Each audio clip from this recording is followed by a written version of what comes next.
21 Lessons for the 21st Century by Yuval Noah Harari, Book Summary in Hindi। नमस्कार दोस्तों, स्वागत है आपका हमारे चैनल बुकवर्म्स डिलाइट पर। अगर आप हमारे चैनल पर नए हैं तो कृपया सब्सक्राइब करें और बेल आइकन दबाएं ताकि आप हमारी नई वीडियोस मिस करें। आज हम बात करेंगे युवल नोआ हरारी की प्रसिद्ध किताब 21 Lessons for the 21st Century के बारे में। इस किताब में लेखक ने 21वीं सदी के बड़े बड़े बदलावों और चुनौतियों को लेकर हमारे लिए कई महत्वपूर्ण सबक दिए हैं। चलिए जानते हैं कि क्यों आपको ये किताब पढ़नी चाहिए और इसमें क्या खास बातें हैं। किताब की मुख्य बातें। जानकारी का महत्व और उपयोग। आज की दुनिया में जानकारी हर जगह उपलब्ध है, लेकिन हम उसका सही उपयोग करना नहीं जानते। ये किताब हमें बताती है कि हमें किस तरह से जानकारी का इस्तेमाल करना चाहिए ताकि हम बदलती दुनिया में खुद को अपडेट रख सकें। कंप्यूटर और तकनीक का प्रभाव। कंप्यूटर और आर्टिफिशियल इंटेलिजेंस के बढ़ते प्रभाव के कारण बहुत से काम अब मशीनों द्वारा किए जा रहे हैं। ये हमारे लिए कैसे नुकसानदायक हो सकता है और हमें इससे कैसे निपटना चाहिए, यह भी इस किताब में बताया गया है। आतंकवाद की रणनीति। आतंकवादी किस तरह से अपने मकसद में कामयाब हो जाते हैं और हमें इससे कैसे बचना चाहिए, यह भी हरारी ने बखूबी समझाया है। शिक्षा प्रणाली में बदलाव। स्कूलों में बच्चों को क्या सिखाना है ताकि वे भविष्य के लिए तैयार हो सकें।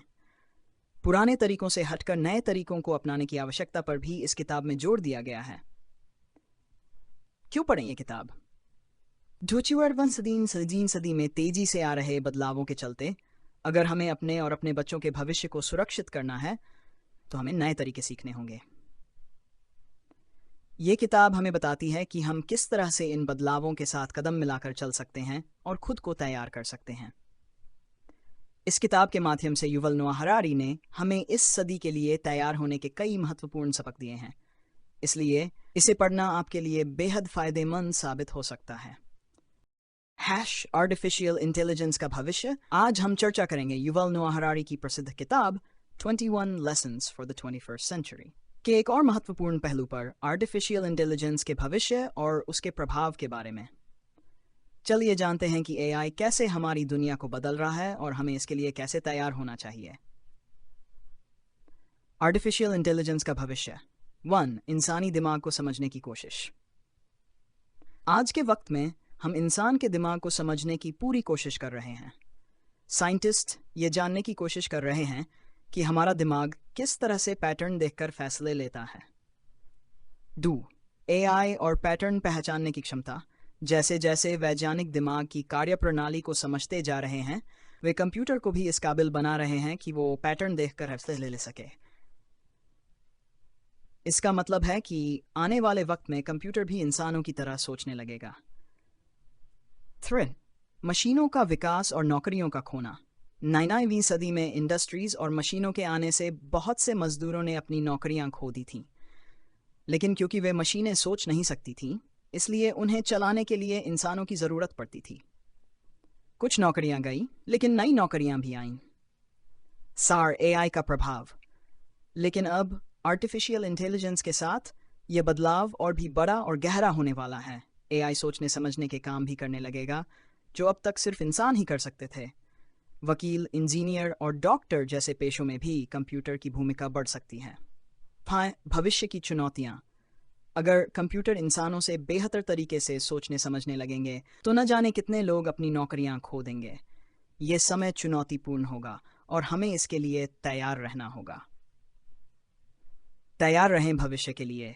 हमें इस बदलाव को समझना और इसके लिए खुद को तैयार करना बेहद ज़रूरी है।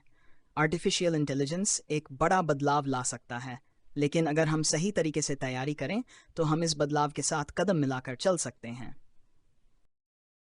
यूरोप में बढ़ता तनाव के एक और महत्वपूर्ण मुद्दे पर, यूरोप में बढ़ते तनाव और प्रवासियों के प्रभाव के बारे में।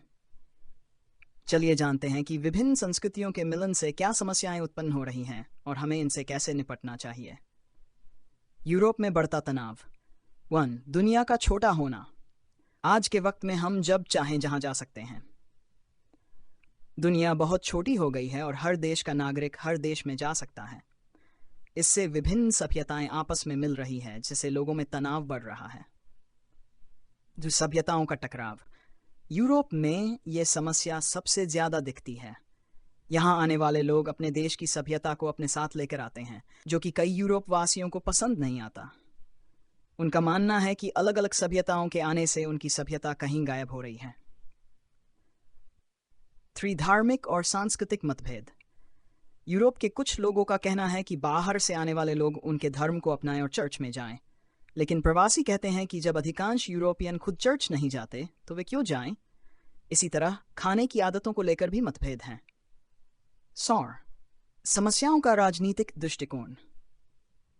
इस झगड़े का कोई अंत नहीं दिख रहा है। पहले यह समझौता हुआ था कि फ्रांस, जर्मनी और इंग्लैंड के दरवाजे सभी देशों के लिए खुले रहेंगे, लेकिन अब यह समझौता नाकाम होता दिख रहा है।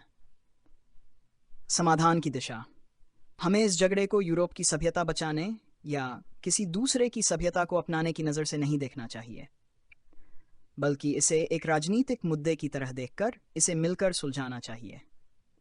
यह महत्वपूर्ण है कि हम सभी एक दूसरे की संस्कृतियों का सम्मान करें और एक साझा भविष्य की दिशा में काम करें।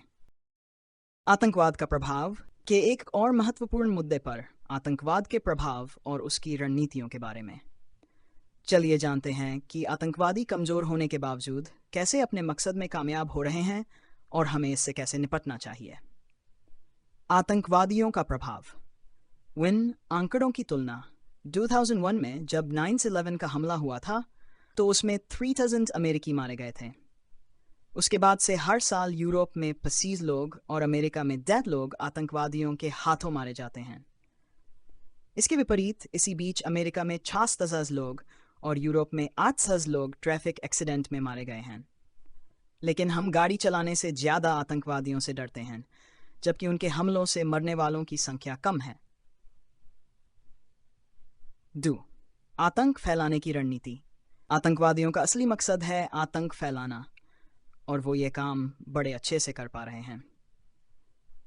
9/11 के हमले के बाद भी अमेरिका की ताकत में कोई कमी नहीं आई थी, लेकिन केवल 2 टावर गिराकर उन्होंने पूरे अमेरिका को खौफ में डाल दिया। अमेरिकी प्रतिक्रिया। अमेरिका के राष्ट्रपति जॉर्ज बुश ने अफगानिस्तान पर हमला करने का आदेश दिया, जिससे दुनिया में और तबाही आ गई। इस तरह आतंकवादियों का आधा काम हमने खुद पूरा कर दिया। मानसिक खेल। आतंकवादी कमजोर होने पर भी हमारे दिमाग से खेलना जानते हैं। वे कुछ ज्यादा नुकसान कर पाए।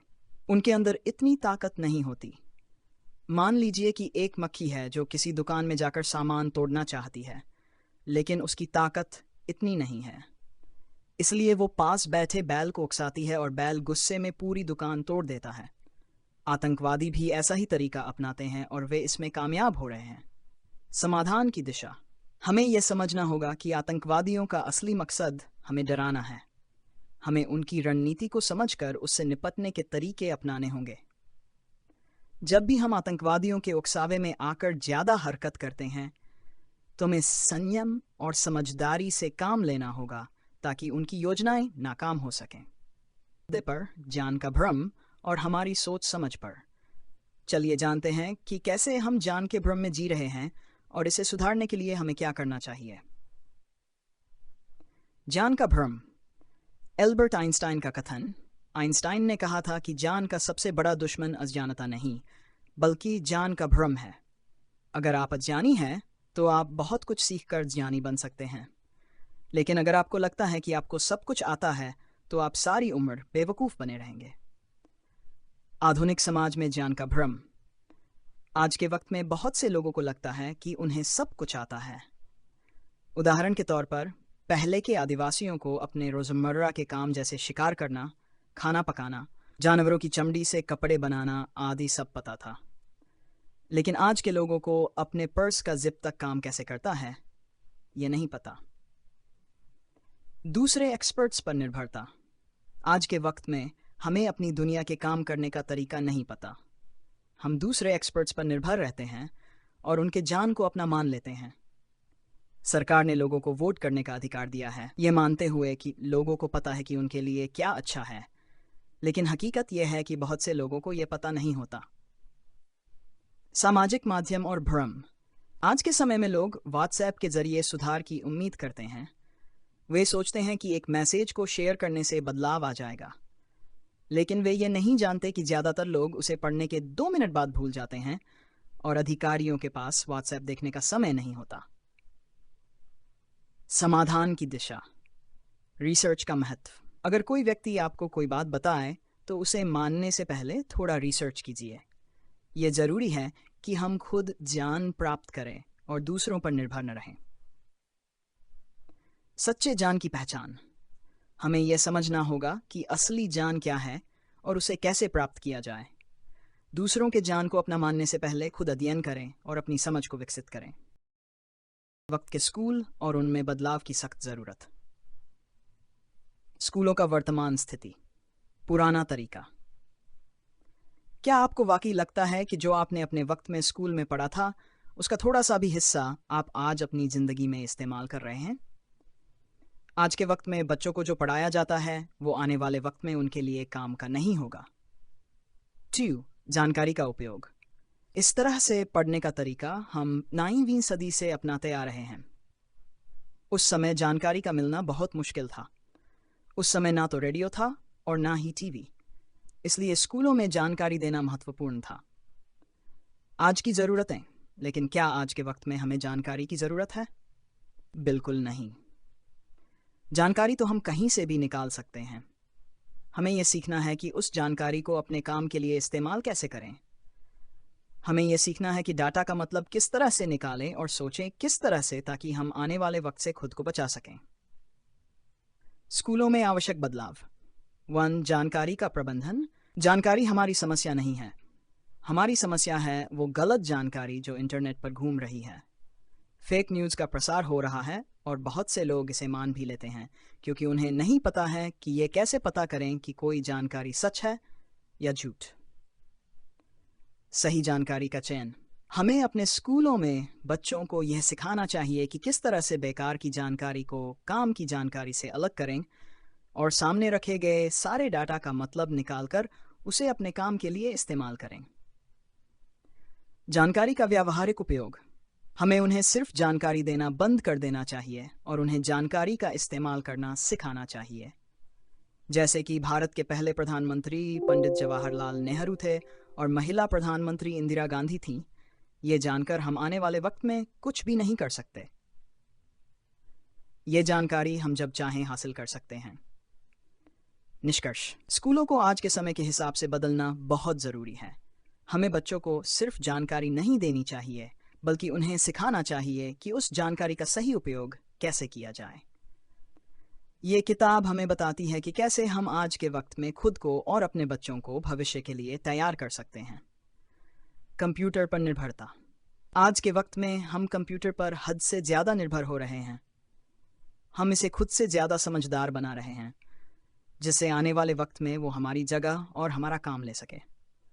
ये एक गंभीर समस्या है क्योंकि कंप्यूटर हमारे फाइनेंस से लेकर दैनिक कार्यों तक सब कुछ संभाल रहा है। इससे नौकरियों का खतरा बढ़ रहा है और लोग इसके गुलाम होते जा रहे हैं। आतंकवाद और मानसिकता। आतंकवादी हमारी मानसिकता समझते हैं और उसका इस्तेमाल करके अपने मकसद में कामयाब हो जाते हैं।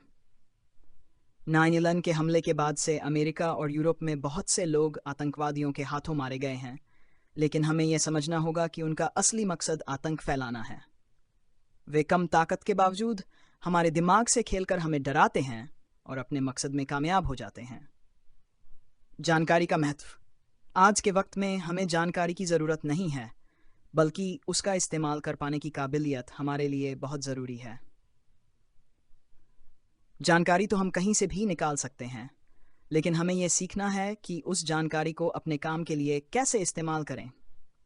फेक न्यूज़ और गलत जानकारी से बचने के लिए हमें सही जानकारी का चयन और उसका व्यावहारिक उपयोग करना आना चाहिए।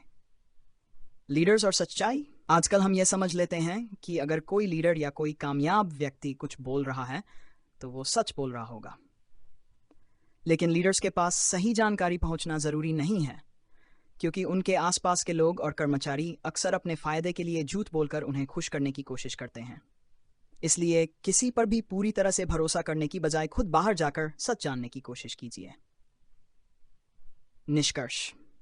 कुल मिलाकर आज के वक्त में हमें कंप्यूटर, आतंकवाद, जानकारी और लीडर्स के प्रति अपनी सोच को बदलने की ज़रूरत है। हमें खुद को और अपने बच्चों को भविष्य के लिए तैयार करना होगा ताकि हम आने वाले समय में किसी भी चुनौती का सामना कर सकें। अगर आपको ये वीडियो पसंद आई हो तो कृपया लाइक करें, शेयर करें और हमारे चैनल को सब्सक्राइब करना न भूलें। और हाँ, बेल आइकन ज़रूर दबाएं ताकि आपको हमारी नई वीडियोस की नोटिफिकेशन सबसे पहले मिले। धन्यवाद।